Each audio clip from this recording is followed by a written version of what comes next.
Our first speaker this morning is Sophia Lewis. The title of Sophia's speech is Self-Care Isn't Caring for Me Anymore.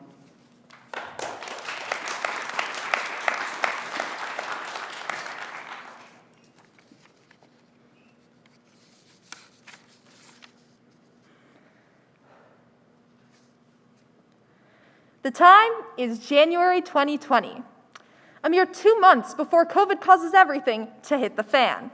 And I have just come home from school after a horrible day.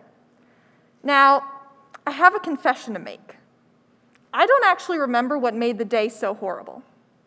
What I do know is that I opened the door to my room, plopped down on my bed, and started scrolling through Pinterest, looking for something to make me feel better. This story should end with me finding that something, but it doesn't.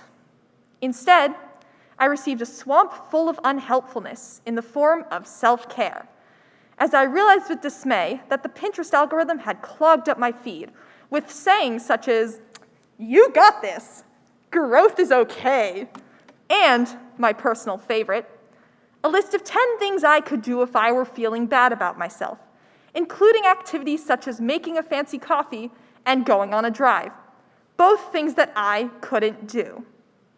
I was furious. Couldn't there be at least one time where Pinterest wasn't shoving the same nauseating advice down my throat? I have a problem with self-care.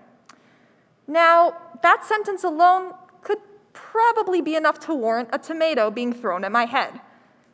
And that's because, in our society, self-care is idolized. It's put on a golden pedestal and hailed by the masses of people seeking to better their lives. I know because I used to be one of these people, until I realized that self-care wasn't caring for me anymore. When I think back to that flood of self-care that clogged up my Pinterest feed that day in January, what stood out to me most was how many times I'd seen variations of the quotes and the practices on my feed. The quotes I saw were the types of quotes that used to be deep, that used to have meaning attached to them, but had been so overused in the context of self-care that they didn't mean anything anymore.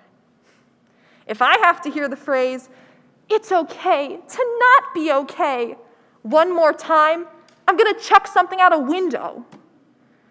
No one wants to hear an overused quote in the same way that no one wants to hear an overplayed song. This same problem also applies to self-care practices that can boil down to these 5 statements. Take a bath, do a skincare routine, light a candle, buy a bunch of plants, light a second candle. These practices are great, but if you're someone who's done these things a million times and finds that they don't work for you, you have no other options. But why? And here's a better question. Do these practices even solve the problem that you may be facing? Because last time I checked, buying a plant does not do you any good if you realize that you have a big essay due in 2 hours and you haven't started. See, self-care promotes a feeling of an internal togetherness. That if you just do that one thing, that one workout, if you have that one product, you will magically become more organized, more productive, and your problems will vanish into thin air. This false sense of security that these practices lure you into exists everywhere in the realm of self-care. And as someone who is stuck in a cycle of constantly trying out new self-care, I can say with confidence that these practices don't do squat for you. Maybe you're provided with a momentary vision of what it would be like if you got your life together, but if you sit back and think, have any self-care practices you've tried really done anything for you as a person? For those of you who don't know me well, I am someone with a lot of energy. I have so much energy that I was once asked the question, "Sophia, do you have an off button?" So why is this relevant? Well, for me, typical self-care activities, while sometimes needed, don't really work.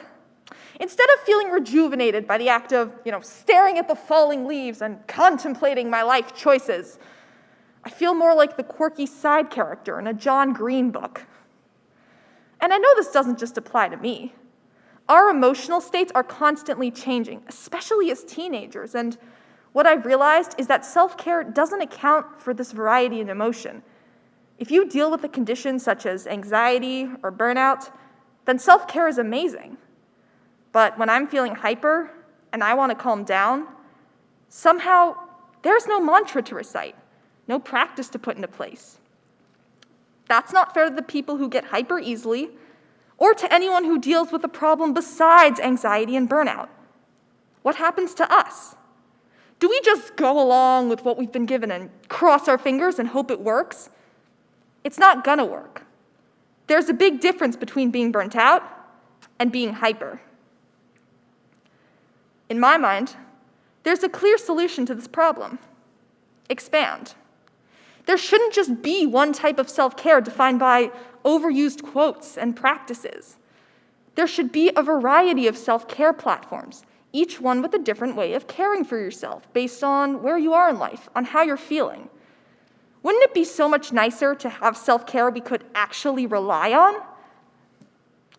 For me, and maybe you all can relate, self-care is many things. It's forcing myself to study for that test I really don't want to study for. It's deciding to do something that I'm scared of, only to realize afterwards that it wasn't as scary as I thought. But ironically, the best way to care for myself is to not read about how to care for myself, to pull away from the constant focus on the self and instead spend time with others, connect with others, learn about people's stories. Because if there's one thing COVID-19 taught us, it's that nothing, not even taking the time to work on yourself, can make up for a genuine human connection. Thank you.